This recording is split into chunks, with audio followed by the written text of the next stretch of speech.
एक बार की बात है जब महात्मा बुद्ध ज्ञान प्राप्त करने के बाद रात के समय एक ऋषि के आश्रम में पहुंच गए थे।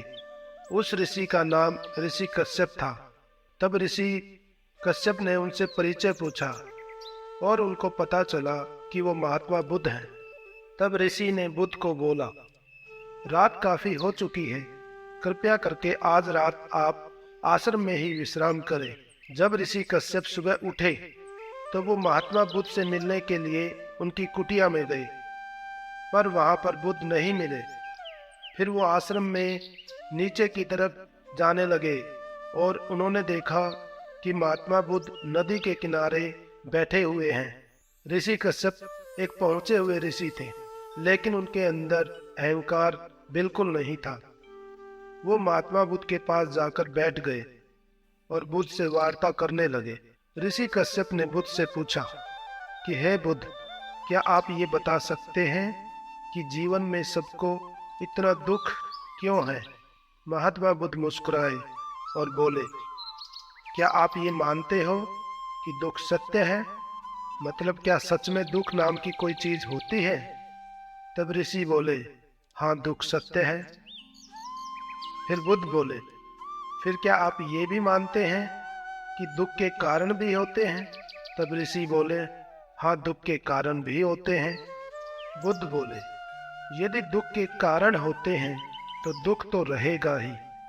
यदि दुख के कारण ही समाप्त हो जाए तो दुख भी अपने आप लुप्त हो जाएगा, जैसे सूर्य के प्रकाश से अंधेरा लुप्त हो जाता है। ये सुनकर ऋषि कश्यप बोले कि हे बुद्ध, आप सुनी सुनाई बातें नहीं कहते, अपने गहन अनुभव के आधार पर बात कहते हैं। आप धर्म और सिद्धांत की नहीं, देखी हुई बातें बोलते हैं। आपने कहा कि मुक्ति का मार्ग है अपने विवेक को जगाना और गहन ध्यान में खो जाना, जिससे इंसान खुद को और इस संसार को अच्छे से समझ सकता है। लेकिन मेरा भी एक प्रश्न है, ये सब जो सारी विधियां हैं, पूजा पाठ है, क्या ये सब बेकार है?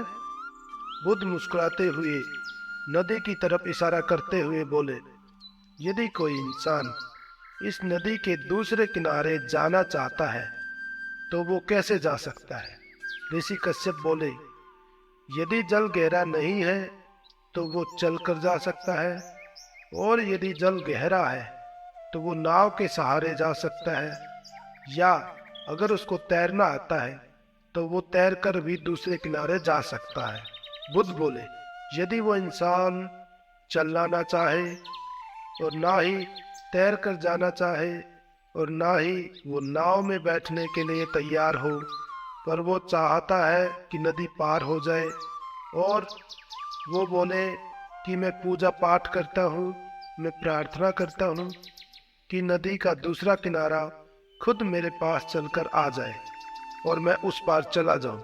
तब ऋषि बोले, तब तो ऐसे व्यक्ति को मूर्ख ही कहेंगे, बल्कि महामूर्ख कहेंगे।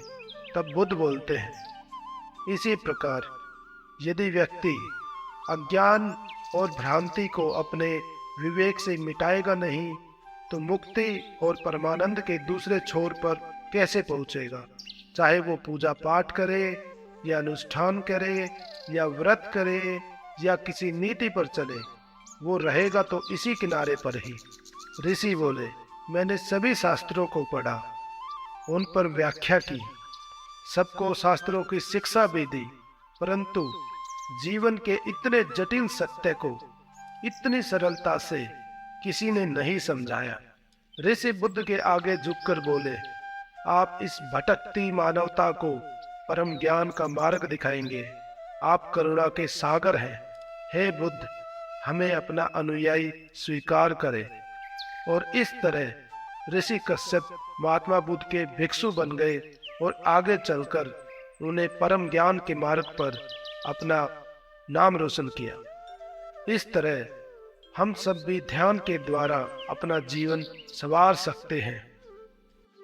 वीडियो को लाइक करें, शेयर करें, हमारे चैनल को सब्सक्राइब करें और बेल आइकन को प्रेस करें ताकि हमारी नई वीडियो का नोटिफिकेशन आपको मिलता रहे। Thank you.